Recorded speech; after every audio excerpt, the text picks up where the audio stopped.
Move on to the second round of Swiss of the Worcester Store Championships, once again brought to you by Netrunners.co.uk. Myself on the right playing Chaos Theory once more, and then we have Johnny from Shropshire on the left playing Weyland, but not the rather generic Building a Better World, or indeed not Grindel, but instead we are doing Because We Built It, which gives him an advanceable credit to spend on advancing ice. So I'm expecting an unusual deck. It's not a deck that traditionally you see a great deal of. So again, my runner the first round won 7-0, so I'm already feeling quite confident with it. It is very aggressive. It can run out of steam, which can be a real problem. But overall, generally, I find it's a very quick deck, and it's designed to get into your remotes and centrals, whichever is applicable, as quickly as humanly possible. I think he's just apologising there that he didn't proffer his cards for cutting, but I said, don't worry about it, it's fine, we'll just carry on. So neither of us taking a mulligan in this round, I don't believe. I'm very quickly about to find out. Certainly Johnny isn't. I'm quite happy with that. I've got a Sure Gamble and a self-modifying code in hand. The levy obviously isn't ideal, but it's fine as our opening hand goes. Self-modifying code can be used to brought out the magnum opus if required, or failing that, can just go straight in for a breaker and start early access. So let's have a look at his hand. He looks like he's got a couple of pieces of ice. He's going to set up a remote first, which is a little bit unusual. It looks like he possibly has a government contracts there in hand. He's going to ice up R&D, and he's going to install into the remote. So, very interesting first play. The temptation here is to get aggressive with an iced up face down remote. It is very tempting to go in and have a look and see what it is, particularly in this deck, which again I'm not quite sure what it is yet. So I'm going to install self-modifying code, and I'm going to run R&D first of all and see if he reses it. If he reses it, then that to me screams that he needs to save the money to protect his remote server. So he doesn't res, at which point I'm now thinking, I wonder if he's trying to sneak out a cheeky one. He's going to res the ice on last click, I presume he is anyway. He's going to pay the 1 for an ice wall. Heavy duty ice, but it's a barrier, and it will bounce me off unless I go and fetch my corroder. Obviously I do have a snowball in hand, which I cannot bring out with self-modifying code, so it'll have to be the corroder, which is, to be honest, not exactly a difficult choice anyway. The choice between bringing out a snowball or a corroder, I know which I'm going to choose. The snowball really is only there for redundancy, and it's just a case of going and fetching what I need. So I'll run in, and I will indeed score a government contract, so I'll take the 380 points, thank you very much, and a very profitable opening round. So I've already got the corroder out, I'm still on sat on 3 credits, and I have a 3-point agenda. So a little bit risky there, well, very risky in fact. You don't really want to put your 3-pointers out unless you are very confident in scoring them. Again, unadvanced is not really going to be a trap, it could be a snare. You know, that's a definite possibility, but I was able to deal with that because I had the self-modifying code, so I could, if he didn't res, for instance, I could go and fetch a Deus Ex, which I have a 1 of in this deck, if I was that worried, but I had the cards in hand anyway. I probably would have, it would have been a difficult one. I probably would have gone and fetched the Deus Ex, purely and simply because with a tag against Weyland, that's not what you want. I'm going to draw up first 2 clicks. At this page, I'm on 3 points, so I'm in no immediate rush, it must be said. I'm thinking about a way of trying to find my magnum opus, really, so that I can just start building up some funds ready for some R&D digs. This deck is event-based, there's no R&D interfaces, it is purely event-based, and again, aggressive.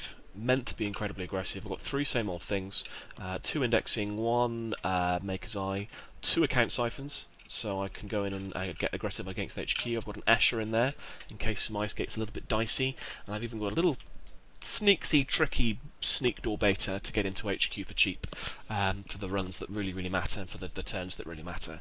So I've got plenty of ways of getting in accessing beyond the FEM recursion that you've already seen through either installing the hardware or through test runs, which is another event which I use aggressively. So he's going to just take a lot of money, ice up HQ, and I'm quite happy so far. Oh, sorry, he advanced the ice wall, rather, I should say, with his free credit. And I'm going to play another short gamble, so just taking the cash. At this stage, he hasn't got a remote server he can put any agendas in. It looks like he's got a fair few agendas in hand there. So he's going to mandatory draw. He's got an oversight AI in hand as well. So the last thing I want to see is a curtain wall, for instance, being raised with an oversight AI. Though, again, I would fem that. 3 to bypass. That's fine. It's not ideal, but it's not terrible. He's going to ice up over the remote server, looking to probably play some agendas out, potentially. He's got to be careful here. If he puts another agenda in there and loses it, it's probably the game. So he does have to be cautious. He's going to take some money, so I think that's probably safe. He's preparing the remote rather than looking to get too aggressive within the remote itself. I think any other play than that, potentially he does leave himself in a whole quandary of trouble. So, lots of money now. I'm happy. I'm going to run and start thinking about getting aggressive. I'm not sure here if I'm... Oh, probably not. So, okay, to the lie. I'm going to draw. And I'm going to play a Plascrete and play it safe. I think that could have been what I was looking to draw up for, to be honest. Against Weyland, it pays to be safe.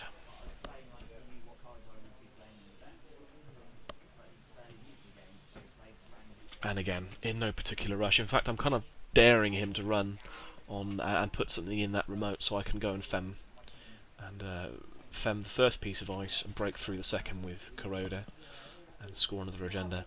So I'm waiting to see what he does and see if he tries to score out his agendas. I was kind of expecting the punitive counter-strike after I scored the 3-pointer, to be honest, and that could have very well been the game. It's a very strong way of protecting your 3-point agendas now at this stage, and I was running on last click, so yeah, it's a difficult one. It's one of the reasons why I ran R&D first rather than running the remote first. I wanted to see if he was going to res it. I will run R&D here, third click, at which point he will pay 2 for a data pike, so I have to pay 2 credits and then end the run. Money not being that big of an issue at this stage. And again, I've got the option of going to fetch a Yogg, if required. I'm going to play another daily cast. I have a Magnum Opus there in hand. I would have been better off just playing the Magnum, but I guess last click, daily cast, take the extra credits. It's not too bad. Either way, lots and lots and lots and lots of money. My economy is not going to be struggling. I discarded the snowball, don't need that anymore. I've got the Corroder on the board as well. Just waiting to see what he does. He's going to install into the remote, first click. So, do I want to go in and get it? That is the question. With a Plascrete on the board, I'm feeling a heck of a lot more secure against punitives or scorched. So if I do hit a snare, I'm not quite as worried. He's going to advance that ice wall again, so I'm going to have to pay 2 now to get through the ice wall with the Corroder. Still not exactly a great server taxation, particularly on a remote. So I'm going to diesel, second click. I've seen the fem there. I've got an account siphon there as well, I believe, in hand. And I'm just deciding whether that is an agenda or not. Sneak door beta. I could go in and grab a couple of cheeky agendas, or one as the case may be. I'll probably leave that for the next turn. I'm going to play the fem, third click, and play it the hard way. So this is the kind of point where you wish you'd played the Magnum Opus rather than anything else. I'm going to fem that outermost piece of ice on the remote, and last click I'm going to run there, and let's see what he does. So he's not going to res, at which point I'll pay 2 to break through with the ice wall. Oh no, sorry, he's deciding rather. I've got 3 credits in hand, so I think it might be 4 actually. So he's not going to res. I will pay the 2 credits to bump up the strength, break, access, and see a false lead. So taking him up to 4 points.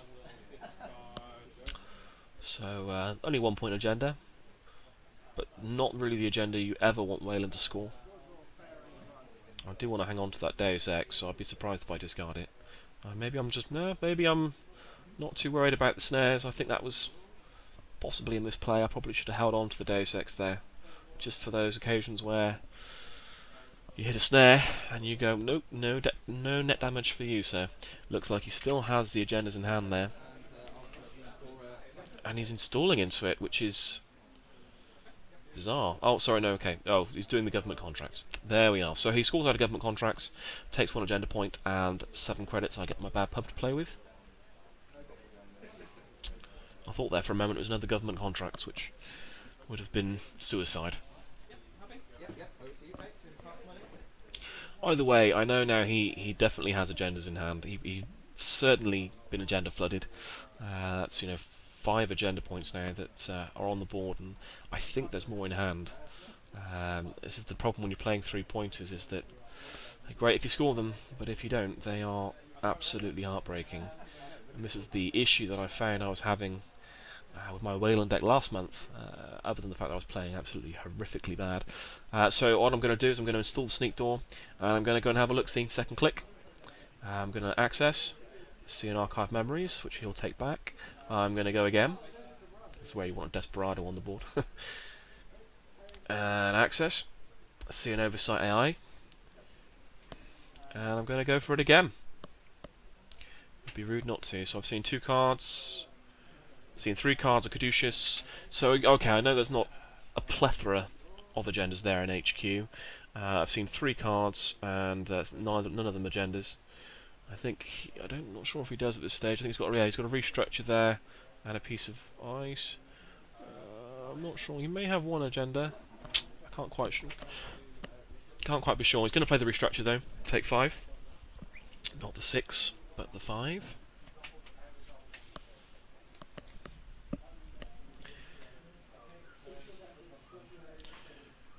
I'm very low on funds here, so cash is an issue. I can put a lot of pressure on his HQ with the sneak door, which isn't going to go away until I'm confident it's too expensive to run through on HQ. Run through an archive, sorry. If it does become too expensive to run through an archives, I'll just run through an HQ instead and start account siphoning, which I have in hand as well. So he's going to take a credit, and he's going to use his reoccurring credit to advance the ice wall, taking it up to 5 strength. Not cheap anymore, that's for sure. It's turning into Eli levels now, without the click-through ability. But money is not a massive issue when you've got an account siphon and a magnum opus in hand. I could easily take 4 here, go into a magnum opus, or look to account siphon. Got the sentry breaker, got a barrier breaker, got a way through on HQ. I'm going to draw. Probably better off taking some money here. Not sure what I'm looking for. Let's see a test run, same old thing. I've got the account siphon there. Not too worried about the economic battle when I'm already 4 points up, so I'm going to take 2 credits. Taking up to 4 credits in a bad pub. I've got 2 more to come on with daily casts, and I still have the magnum opus there, ready to use. And discard the same old thing, so I think I've already got 1. I think I've got 1 there in hand still. He's going to ice over archives and trying to protect against that sneak door, effectively telegraphing that he may have agendas in hand, or certainly worried about he's going to get them. It makes sense to play it before you draw up rather than after. So it's certainly the right order of doing it.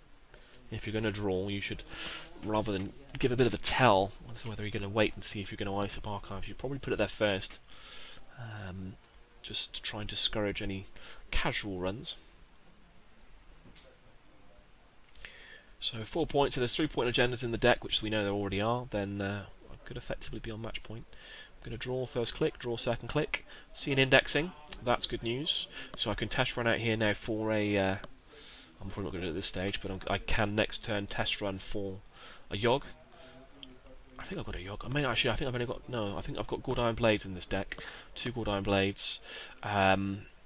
So I could go and fetch the Good Iron, break through the data pipe for 2, and just index my way to victory here. Seeing 5 cards. That's why I'm discarding here the account siphon, because that's my plan. I'm quite happy to go and look at R&D instead. I've got a good plan here now. I've got a test run. I've got an indexing. It gives me 2 clicks to go in and fetch what I need effectively, and it's only going to cost me 1 credit a turn to get through the data pipe with the bad pub. It's going to install there, which could very well be a Jackson Howard. He's going to ice it, which could cause problems with the indexing here. Do you go in and see if it's a Jackson, or do you just throw caution to the wind and index anyway? It's a tough one. I mean, at the end of the day, indexing is a zero cost event. It's not like it costs you a huge amount, and if it gets rid of a Jackson for 0, well, that's not the end of the world. You still get an access. So this is what I'm deciding here.